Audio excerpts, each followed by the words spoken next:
अस्सलाम वालेकुम dear students.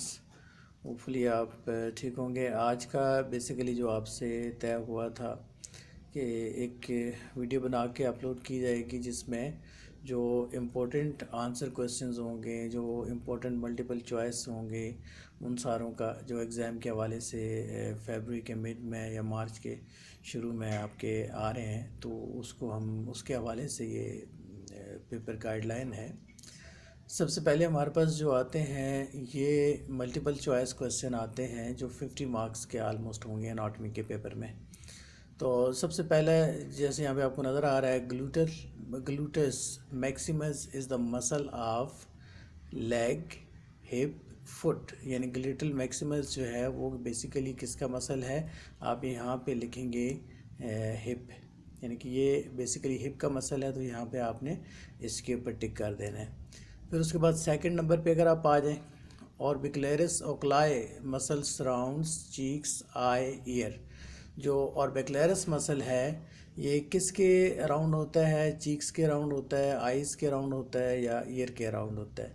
तो इस पे आप टिक करेंगे आई, यानी कि ये जो मसल होता है ऑर्बिकुलरिस ओक्लाई ये आई के अराउंड होता है।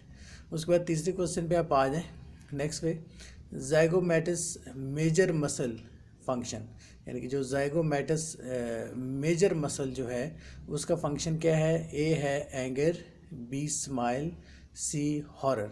तो ज़ाइगोमैटिक मेजर जो मसल है उसका जो फंक्शन है वो है स्माइल, तो आप स्माइल के ऊपर क्लिक कर देंगे। नेक्स्ट क्वेश्चन है, intercostal muscles are located in a heart, B ribs, C face.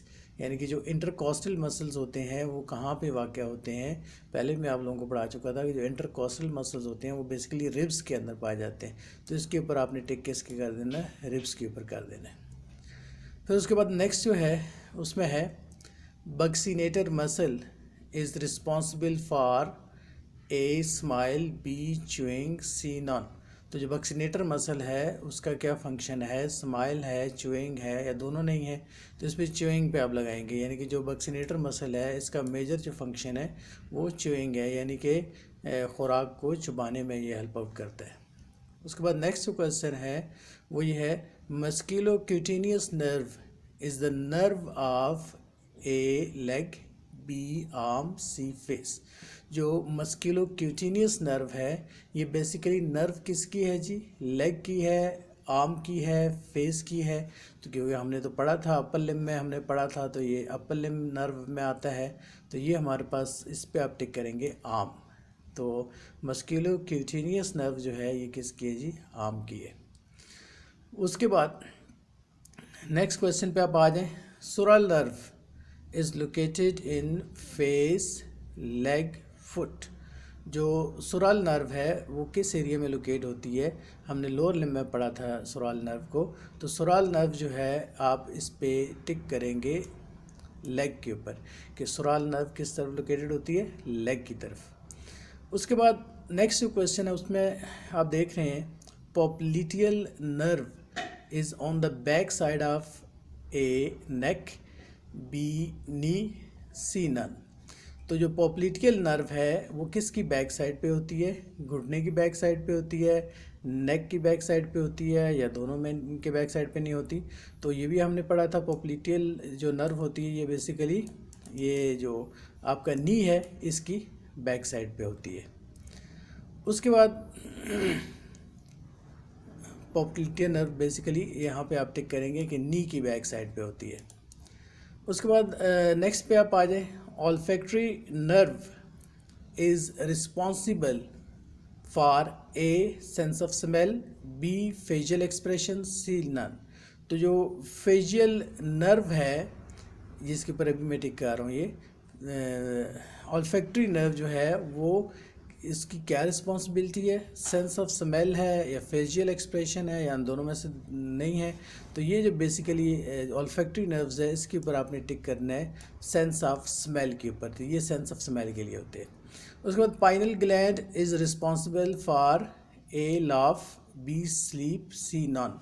जो पाइनल ग्लैंड है वो किसका रिस्पॉन्सिबल है जी? तो इस पर आपने टिक कर देना है स्लीप के ऊपर, कि स्लीप के लिए रिस्पॉन्सिबल है। उसके बाद अगले नंबर पे आ जाए, parathyroid control iron, calcium and phosphorus. तो पैराथायराइड एक ख़ास किस्म का गुदूद होता है जो गर्दन में पाया जाता है नीचे। तो इसके बेसिकली जो फंक्शंस यहाँ पे दिए गए हैं उनमें से वो कहता है कौन सा फंक्शन है, आयरन है एब्जॉर्बेंट है, कैल्शियम को एब्जॉर्ब करता है या कैल्शियम और फास्फोरस को करता है। तो यहाँ पे आपने टिक दे देना है कैल्शियम और फास्फोरस दोनों को ये एब्जॉर्ब करता है। उसके बाद 12 नंबर पे आ जाए। 12वें नंबर पे है acromegaly disorder caused by overgrowth of pituitary gland, parathyroid gland and pancreas gland. तो एक्रोमेगले बेसिकली क्या है, एक्रोमेगले बेसिकली जो दूध है जिसकी वजह से हाइट में मैक्सिमम इजाफा हो जाता है, और ये इसका जो डिसऑर्डर होता है ये किसकी वजह से होता है, ये इसमें आप लिखेंगे ए पिट्यूटरी ग्लैंड, यानी कि जो पिट्यूटरी ग्लैंड है उसके डिसऑर्डर की वजह से एक्रोमेगले होता है। उसके बाद नेक्स्ट है फाइट और flight is the function of a adrenal gland, B pancreas, C thyroid gland. तो ये फाइट लड़ो या भाग जो इसको हम उर्दू में ऐसे बोलते हैं, तो ये जो फंक्शन है ये किसका फंक्शन है, एड्रेनल ग्लैंड का है, पैनक्रियाज का है या थायराइड का है। तो इस पर आप टिक करेंगे कि ये जो फंक्शन है ये किसका, एड्रेनल ग्लैंड का फंक्शन है। Next, largest artery in human body is aorta, axillary artery, none. तो सबसे जो बड़ी आर्टरी है इंसानी जिस्म के अंदर वो कौन सी है जी, एओर्टा है सबसे बड़ी आर्टरी। उसके बाद नेक्स्ट पे आप आ जाए। Largest nerve in the human body is A sural nerve, B sciatic nerve, C femoral nerve. तो जो लार्जेस्ट नर्व हमारे पास आती है वो क्या है जी, हमने पढ़ा था शैटिक नर्व। जो शैटिक नर्व है वो हमारे जिस्म में सबसे बड़ी नर्व है। उसके बाद अगले पे आ जाए। Largest bone in human body is a femur, B tibia, C fibula. तो जो largest bone in human body है वो हमारे पास क्या आएगी जी, फीमर, जो हमने लोअर लिम्ब में पढ़ा था। उसके बाद अगले क्वेश्चन पे आप आ जाए। Smallest bone in human body is a patella, B malleus, C stapes. तो सबसे जो छोटी हड्डी है इंसानी जिस्म के अंदर वो कौन सी है, इसको हम इसके ऊपर टिक करेंगे स्टेप्स। ये स्टेप्स बोन है जो कान के अंदर होती है। उसके बाद फिर अगले क्वेश्चन पे आप आ जाएं। Longest vein in human body is A great saphenous vein, B inferior vena cava, C none.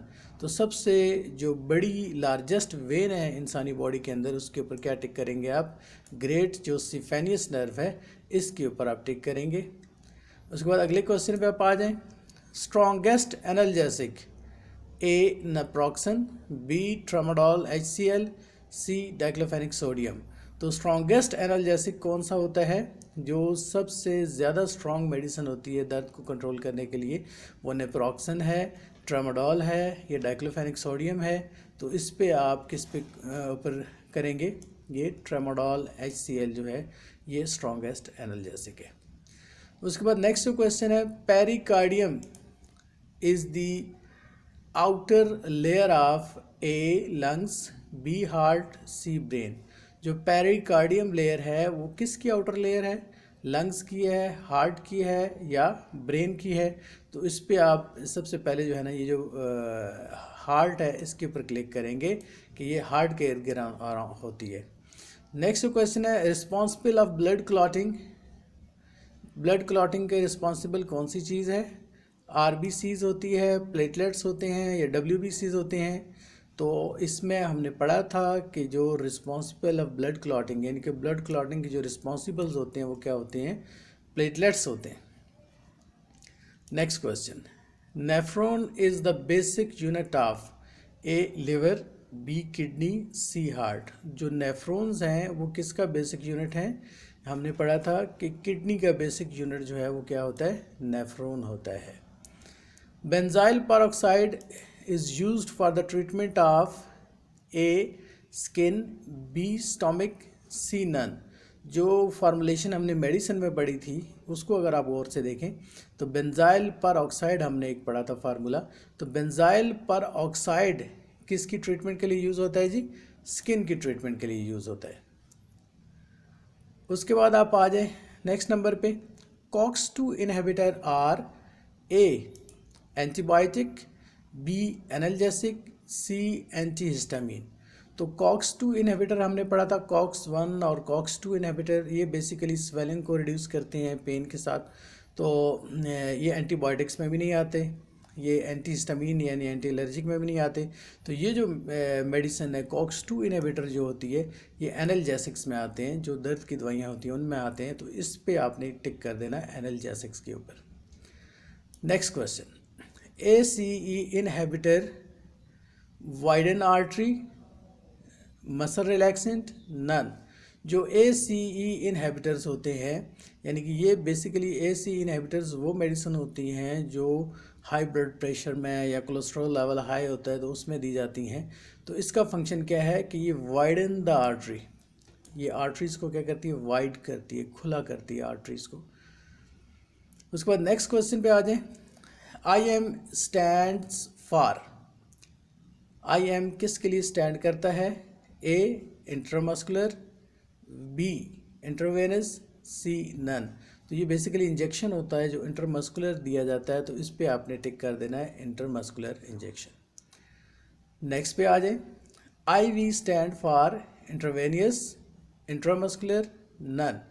जो IV है वो किसके लिए स्टैंड करता है, इंट्रावेनियस के लिए स्टैंड करता है, तो आपने इंट्रावेनियस के ऊपर टिक कर देना है। नेक्स्ट क्वेश्चन है, AM dose for A evening, B morning, C none. AM dose कौन सी होती है, जो सुबह के वक्त दी जाती है। मॉर्निंग के वक्त जो डोज दी जाती है उसको हम AM कहते हैं। जैसे मॉर्निंग में 11 AM 9 AM लिखा होता है, तो इस तरह AM डोज। तो AM डोज मॉर्निंग में होगी, तो आपने टिक कर देना है, मॉर्निंग के ऊपर टिक कर देना है। उसके बाद नेक्स्ट क्वेश्चन पे आ जाए, ECG stands for A electrogram, B electrocardiography, C none. तो ECG बेसिकली हार्ट के फंक्शन वगैरह को उसके लिए जज करने के लिए की जाती है, तो इस पे आपने टिक कर देना है जनाब, इस पे इलेक्ट्रोकार्डियोग्राफी के ऊपर, ये इसका राइट आंसर है। उसके बाद नेक्स्ट क्वेश्चन पे आप आ जाएं, तो BP 120/80 यानी कि यहाँ पे लिखा हुआ है ब्लड प्रेशर 120/80 जो है, इसमें 120 is A diastolic, B systolic, C none. यानी कि इसमें 120/80 जो ऊपर वाला ब्लड प्रेशर होता है वो क्या होता है, सिस्टोलिक होता है, और नीचे वाला क्या होता है, डायस्टोलिक होता है। तो ये जो 120 ये हमारे पास क्या आएगा, सिस्टोलिक आएगा। सिस्टोलिक के ऊपर आपने टिक कर देना है। उसके बाद 36 पे आप आ जाएं, LFT is A kidney test, B liver test, C none. तो हमारे पास जो LFT बेसिकली स्टैंड फॉर किस लिए होता है, लिवर फंक्शन टेस्ट। तो लिवर फंक्शन टेस्ट किस लिए होता है जी, किडनी के लिए भी ज़ाहिर बात नहीं हो सकता, तो इसको हम इसके ऊपर टिक करेंगे लिवर टेस्ट के ऊपर। तो ये बेसिकली लिवर टेस्ट के लिए किया जाता है। नेक्स्ट क्वेश्चन है, RFT इज़, R बनता है रिनल, F बनता है functional, T for test, renal functional test. Renal functional test किसके लिए होता है, A liver, B kidney, C none. तो इसलिए क्योंकि रिनल जो है किडनी से मुतालिक होता है, तो इस पे आप किसके ऊपर टिक कर देंगे, किडनी के ऊपर इसको टिक कर देंगे। Next question, normal haemoglobin level is A 12 to 14, B 10 to 12, C 8 to 10। जो नॉर्मल खून की मिकदार होती है हमारी बॉडी में, हीमोग्लोबिन की जो मिकदार होती है वो कितनी होनी चाहिए, 12 से 14 होनी चाहिए, 10 से 12 होना चाहिए, या 8 से 10 होनी चाहिए। तो इसमें जो नॉर्मल है ये 12 to 14, इस पे आप क्लिक करेंगे। Next question, rickets is due to the deficiency of vitamin C, vitamin D, vitamin E। Rickets basically क्या है, एक बीमारी है जिसमें हड्डियों का टेढ़ापन आ जाता है। तो ये किसकी वजह से होती है, यहाँ पे आपने टिक कर देना है किसके ऊपर, विटामिन D के ऊपर टिक कर देना है, क्योंकि विटामिन D की डिफिशियंसी की वजह से रिकेट्स होता है। फिर हमने स्टोमक के ऊपर भी बड़ी डिटेल से पढ़ा था। Stomach has A 3 layers, B 4 layers, C 5 layers. Stomach की कितनी लेयर्स होती हैं? 3 होती हैं, 4 होती हैं, 5 होती हैं? तो हमने पढ़ी थी स्टमक की 4 लेयर्स होती हैं। कौन कौन सी होती हैं? म्यूकोजा, सब म्यूकोजा, मस्कुलर म्यूकोजा और सिरोजा। तो ये 4 लेयर्स हैं। शॉर्ट क्वेश्चन भी आपका इसमें आ गया। Next, length of small intestine is 23 feet, 20 feet, 16 feet. तो जो छोटी आंत की लंबाई है कितनी होती है? 23 फुट होती है, 20 फुट होती है, 16 फुट होती है। तो इस पे आपने 23 फीट के ऊपर करना है, क्योंकि ये बेसिकली कॉइल्ड होती है अंदर स्टमक के बिल्कुल नीचे की तरफ। तो दैट्स वाई इसको जब निकालते हैं हम तो उसकी लेंथ अच्छी खासी हो जाती है। तो ये 23 फीट तक होती है। उसके बाद 42 पे आ जाता है। Length of large intestine. Length of large intestine को अगर देखें तो कितनी होती है? लार्ज इंटेस्टाइन जो है 5 feet, 8 feet, 10 feet. Large intestine की हमारे पास 5 फुट होगी, 8 फुट होगी या 10 फुट होगी। तो जो बड़ी आंत है उसकी लंबाई हमारे पास जो मिनिमम होगी कितनी होगी? 5 फीट होगी। तो इस पे आप क्लिक कर देंगे 5 फीट के ऊपर। उसके बाद क्वेश्चन नंबर 43 पे आप आ जाएं। इस पे स्टडी ऑफ एम्ब्रियो, जो एम्ब्रियो की स्टडी है, ए एम्ब्रियोलॉजी, बी गायनेकोलॉजी, सी जोलॉजी। जो एम्ब्रियो की स्टडी है वो क्या कहलाएगी? एम्ब्रियोलॉजी कहलाएगी। तो ये जो एम्ब्रियोलॉजी है इसके ऊपर आपने टिक कर देना है। तो study of embryo is called embryology. उसके बाद 44 पे आ जाएं। Study of botany. बॉटनी की जो स्टडी है वो क्या कहलाएगी? ए प्लांट, बी एनिमल, सी नन। तो बॉटनी की स्टडी कौन सी होती है? जो पौधों की स्टडी होती है उसको हम क्या कहते हैं? बॉटनी कहते हैं। तो इस पे आपने टिक कर देना प्लांट के ऊपर। तो स्टडी ऑफ बॉटनी प्लांट के ऊपर आ गया। उसके बाद 45 पे आप आ जाएं।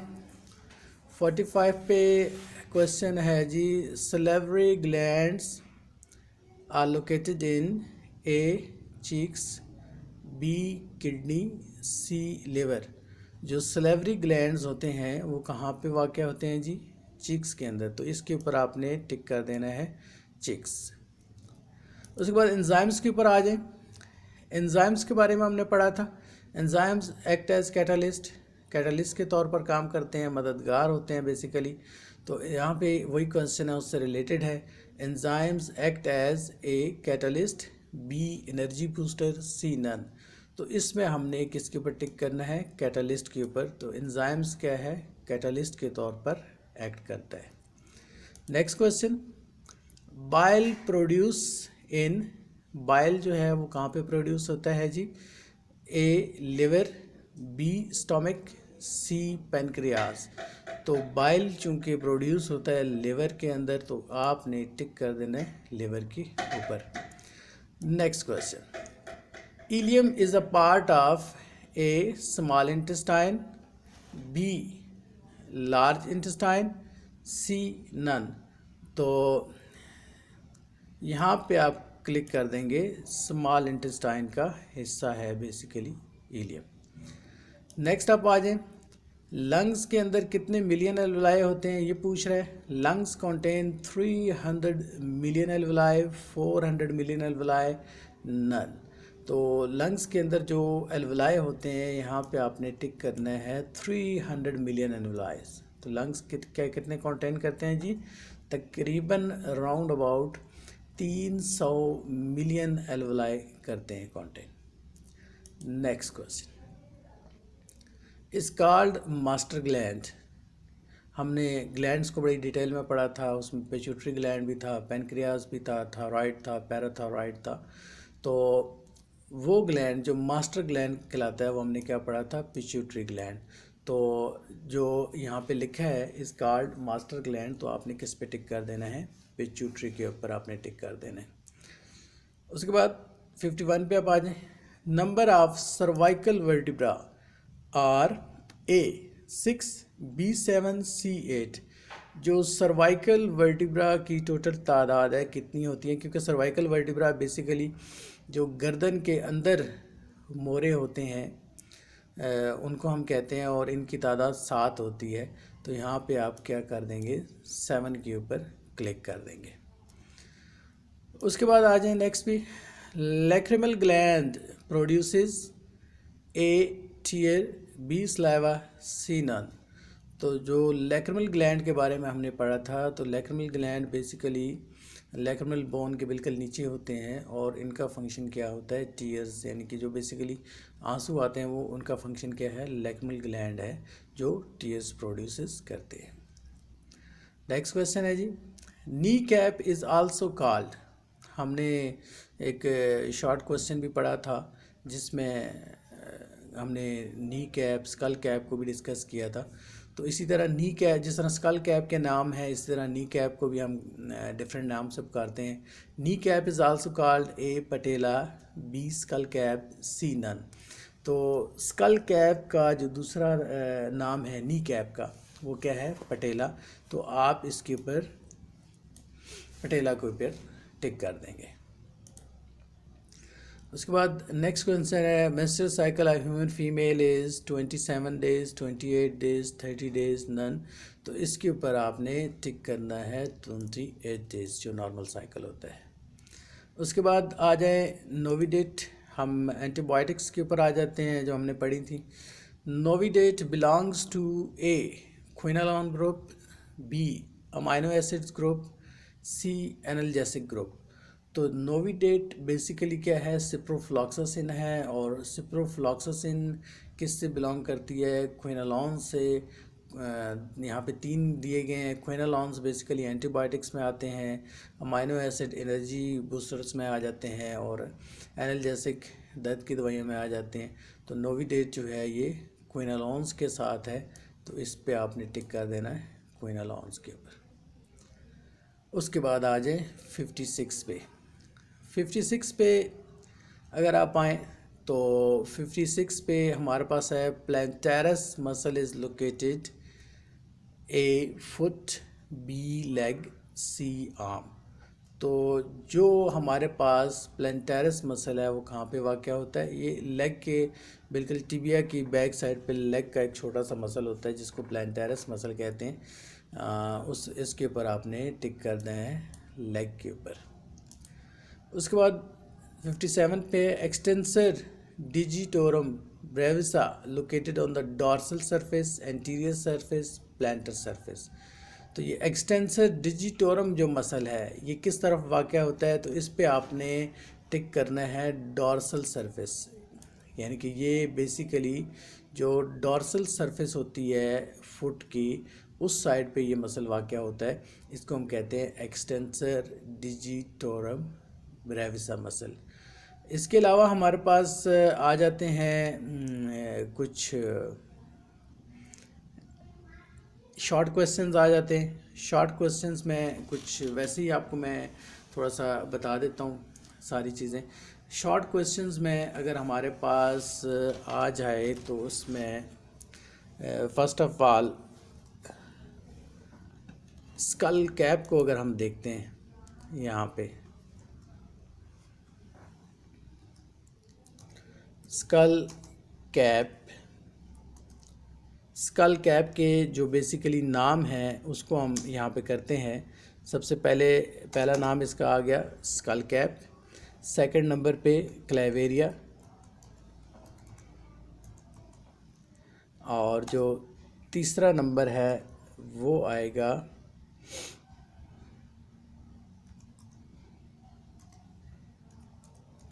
क्रेनियम, और एक और नंबर है उसको चौथे नंबर पे VAULT वाल्ट। तो स्कल कैप को अगर हम देखें तो यहाँ हमारे पास 4 नाम आ गए। सबसे पहले पे स्कल कैप है, फिर क्लेवेरिया भी कैसे हैं, फिर इसको क्रेनियम वॉल भी कह सकते हैं, और वाल्ट भी इसको कह सकते हैं।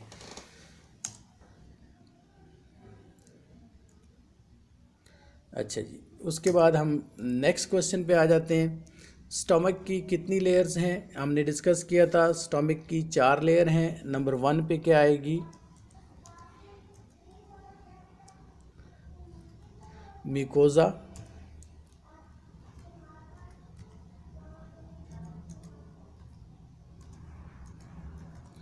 सबम्यूकोजा,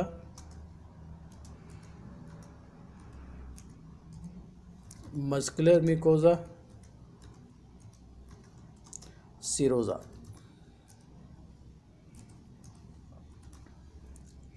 तो 4 लेयर्स हमारे पास आई। बेसिकली जो स्टमक की कितनी लेयर्स होती हैं? 4। पहली हमने जो यहाँ पे डिस्कस की वो क्या है? म्यूकोजा। सेकंड जो हमारे पास आएगी वो क्या कहलाएगी? सब म्यूकोजा। और थर्ड जो हमारे पास क्या कहलाएगी? Muscular mucosa. ये मस्कुलर म्यूकोजा यहाँ तक आएगी। और जो फोर्थ लेयर है हमारे पास वो क्या कहलाएगी? सीरोजा। इस तरह ऊपर हमने स्कल कैप को डिस्कस किया। 4 नाम है। सबसे पहला स्कल कैप है, ठीक हो गया। सेकंड पे क्लेवेरिया, थर्ड पे क्रेनियम, फोर्थ पे वॉल्ट। तो ये हमारे पास शॉर्ट क्वेश्चन 2 हमारे पास और हो गए। अब अगर मैं इसके अलावा हम एक क्वेश्चन देखते हैं।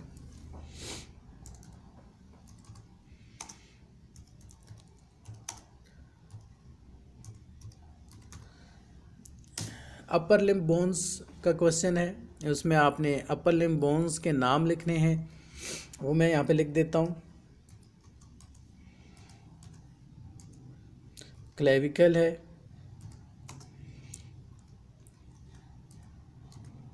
स्कैपुला है,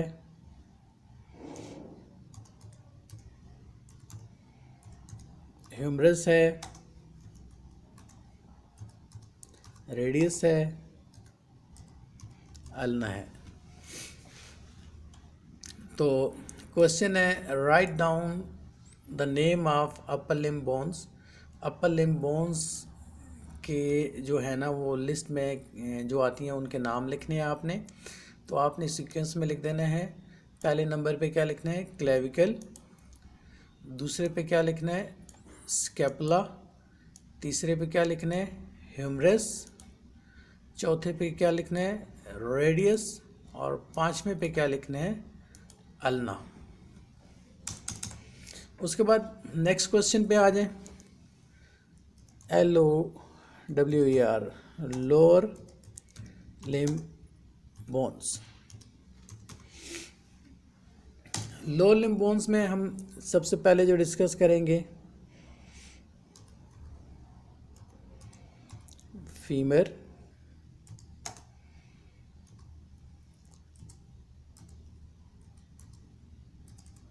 पटेला, टिबिया,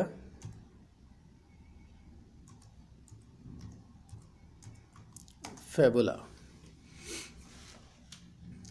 तो लोअर लिम्ब में जनाब हमारे पास जो बोन्स आई हैं उसमें सबसे पहले हमारे पास आई है फीमर। सेकंड नंबर पे जो हमारे पास आई है उसको हम क्या कहेंगे? पटेला। थर्ड नंबर पे जो हमारे पास आई है टिबिया है। और फोर्थ पे हमारे पास जो आई है वो क्या कहलाएगी? फेबुला कहलाएगी।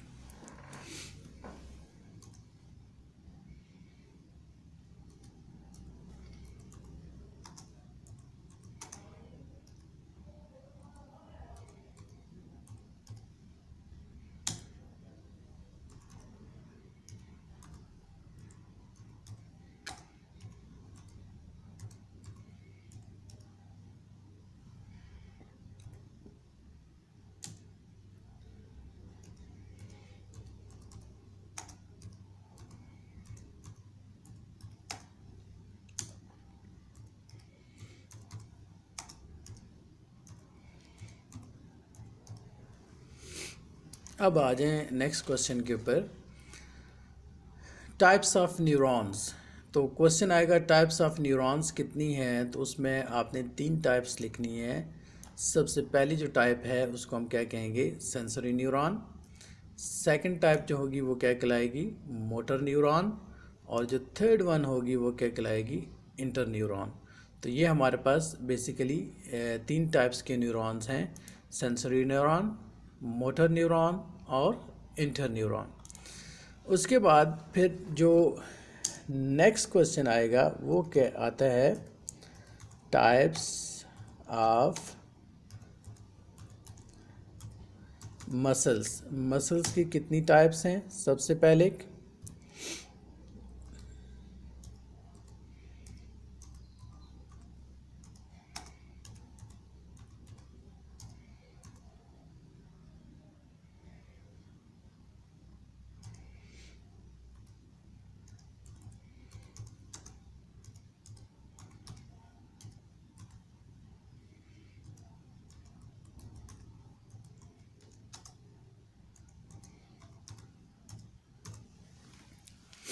तो मसल्स की कितनी टाइप्स हैं? मसल्स की यहाँ पे 3 टाइप्स हैं। सबसे पहले हमारे पास आ गए स्केलेटल मसल। अगर स्केलेटल मसल को हम डिस्कस करें तो स्केलेटल मसल बेसिकली जो बोन्स हैं उनके साथ अटैच होते हैं। जितनी भी बड़ी बोन्स हैं, फॉर एग्जांपल ह्यूमरस हो गया, रेडियस हो गया, अल्ना हो गया, फीमर हो गया, टिबिया हो गया, फेबुला हो गया, हिप बोन का एरिया हो गया। तो ये जो सारे मसल्स हैं ये बेसिकली क्या कहलाते हैं? स्केलेटल मसल कहलाते हैं। और स्केलेटल मसल का क्या फंक्शन है? स्केलेटल मसल्स बेसिकली हमें मूव करते हैं। जो हम चलते फिरते हैं, जो मूव करते हैं, वो मसल्स की वजह से करते हैं। और उनमें सबसे इम्पोर्टेंट हमारे पास क्या है? स्केलेटल मसल है। और स्केलेटल मसल जो है बोन के साथ अटैच होते हैं, और इनमें जब एनर्जी आती है, प्रोटीन आती है, तो फिर हमें मूव करने में हेल्प आउट ये करते हैं।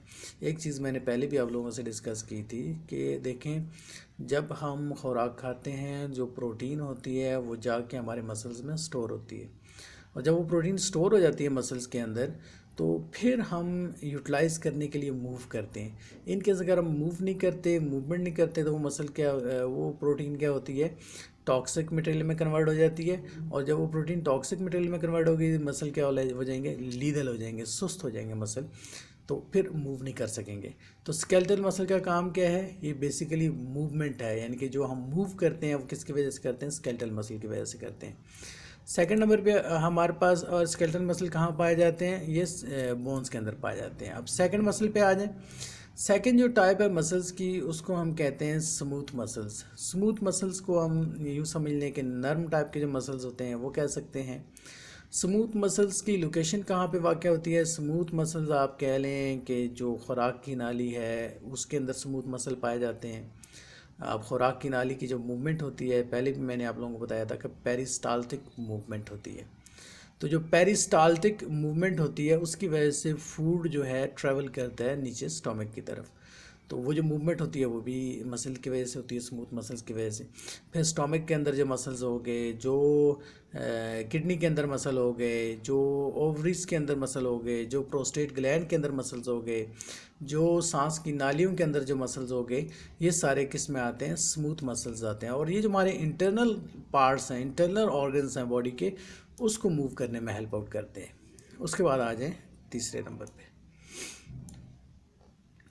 तीसरे नंबर पे आ जाएं। तीसरे नंबर पे हमारे पास आता है कार्डिक मसल। और कार्डिक मसल्स कौन से होते हैं? ये बेसिकली हार्ट मसल्स होते हैं। ये हार्ट के अंदर पाए जाते हैं, दिल के अंदर पाए जाते हैं। तो ये क्या करते हैं? दिल की परफॉर्मेंस को बढ़ाते हैं। यानी कि जो हार्ट बीट होती है, बेसिकली फंक्शन होते हैं जितने भी, ब्लड सर्कुलेशन का फंक्शन हो गया, जितने भी हो गए, तो ये बेसिकली जो पावर होती है हार्ट के अंदर, वो कहाँ से आती है? कार्डिक मसल से आती है। तो 3 मसल हमने पढ़े: skeletal muscle, smooth muscle, cardiac muscle. Skeletal muscle जो है ये किस काम आते हैं जी? स्केलेटल मसल जो है ये बेसिकली हमें चलने फिरने में हेल्प आउट करते हैं, बोन के साथ अटैच होते हैं। स्मूथ मसल कहाँ होते हैं? इंटरनल जो पार्ट्स होते हैं बॉडी के, वहाँ अटैच होते हैं। और तीसरे नंबर पे क्या है जी? कार्डिक मसल है, जो हार्ट के इर्द गिर्द होते हैं। फिर एक और क्वेश्चन है, वो क्वेश्चन क्या है? मैंने पहले भी आप लोगों को पढ़ाया था।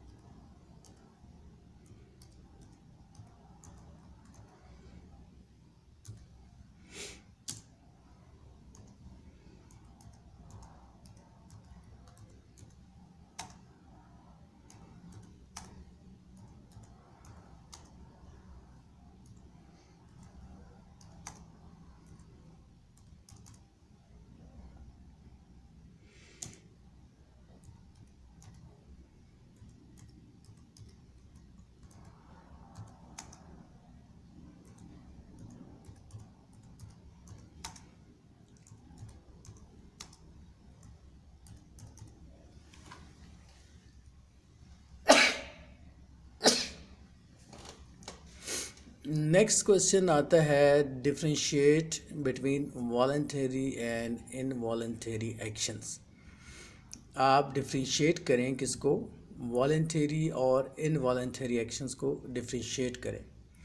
तो सबसे पहले तो सुन लें वॉलंटरी एक्शंस कौन से होते हैं और इनवॉलंटरी एक्शंस कौन से होते हैं। वॉलंटरी एक्शंस कौन से होते हैं, voluntary by our own will, यानी कि वॉलंटरी एक्शंस वो काम होते हैं जो हम अपनी मर्ज़ी से करते हैं। फॉर एग्ज़ाम्पल हम कोई भी चीज़ पेन उठाते हैं, इसके अलावा कोई भी टेबल से आप चीज़ उठाते हैं तो वो आपकी विल की वजह से होता है, आपकी मर्ज़ी की वजह से होता है, तो उसको हम क्या कहते हैं, वॉलंटरी एक्शन कहते हैं। अपनी मर्ज़ी की वजह से हम मूव करें एक जगह से दूसरी जगह, तो ये वॉलंटरी एक्शन कहलाएगा। इनवॉलंटरी एक्शन कौन सा कहलाता है, इनवॉलंटरी एक्शंस वो कहलाते हैं जो हमारी मर्ज़ी के बगैर होते हैं। फॉर एग्ज़ाम्पल इसमें क्या हो सकता है, फॉर एग्ज़ाम्पल दो चीज़ें मैं यहाँ पे बताता हूँ। हार्ट बीट, आप दिल की धड़कन है, ज़ाहिर बात है हमारे कंट्रोल में नहीं है, दैट्स वाई उसको हम क्या कहेंगे, इनवॉलंटरी एक्शन कहेंगे। इसी तरह जो एज़ोफेगस के अंदर जो मूवमेंट है जिसको हम पेरिस्टालसिस मूवमेंट कहते हैं, वो भी ज़ाहिर बात है हमारे उसमें बस में नहीं है, तो दैट्स वाई वो भी इनवॉलंटरी में आएगी। तो वॉलंटरी एक्शंस कौन से हैं, जो हमारी मर्ज़ी के मुताबिक होते हैं और जिनको अपनी मर्ज़ी की वजह से हम मूव कर सकते हैं। और इनवॉलंटरी एक्शंस कौन से होते हैं, जिनको हम मूव नहीं कर सकते अपनी मर्ज़ी के बगैर, ऑटोमेटिकली वो मूव होते रहते हैं।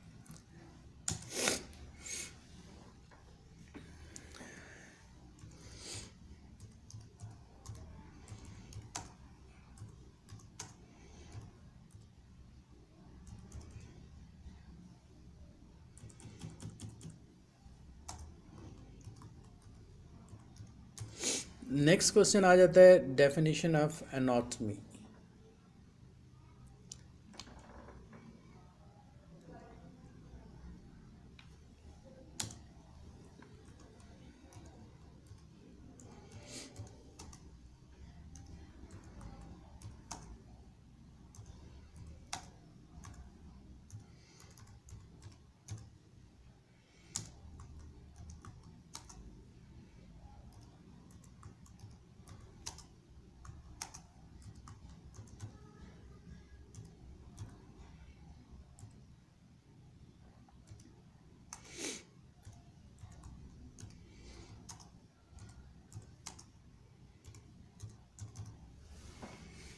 शॉर्ट में लिखी है डेफिनेशन मैंने यहाँ पे।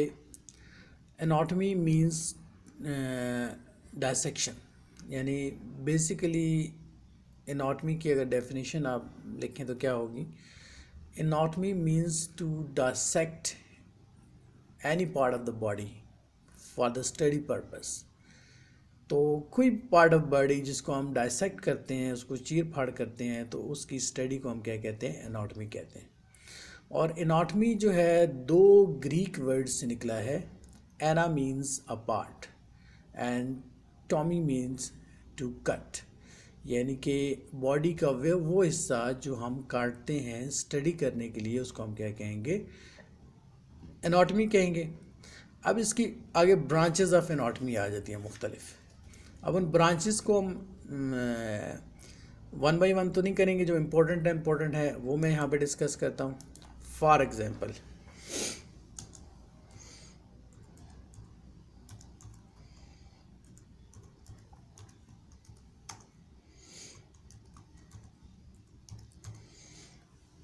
सबसे पहले हमारे पास क्या आया जी, topographical anatomy.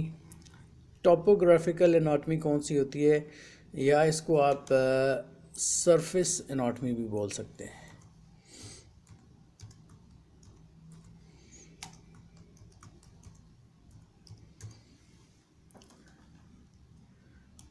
Topographical anatomy or surface anatomy, the study of things on the surface of body, यानी कि ये बेसिकली वो स्टडी होती है जो हम surface of body से डीपर पार्ट की तरफ जाते हैं। फॉर एग्जांपल कि अगर हम लेट्स सपोज के हार्ट को आइडेंटिफाई करेंगे किस जगह पे है, ज़ाहिर बात है हम front part of the chest उसको हम वहाँ पे आइडेंटिफाई करेंगे। तो this is called the surface of neuron, यानी कि वो स्टडी जो सरफेस ऑफ पार्ट से डीपर पार्ट की तरफ जाए उसको हम क्या कहते हैं, टोपोग्राफिकल एनाटॉमी कहते हैं या सरफेस एनाटॉमी, आप इसको सरफेस एनाटॉमी भी कह सकते हैं।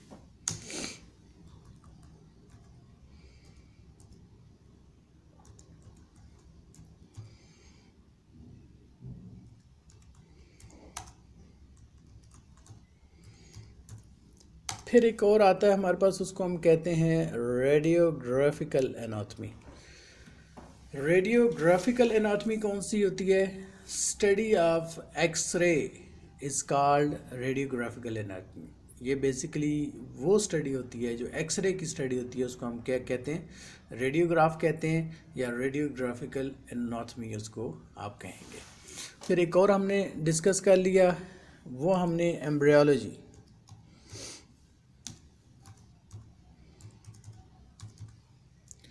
एम्ब्रियोलॉजी क्या है जी?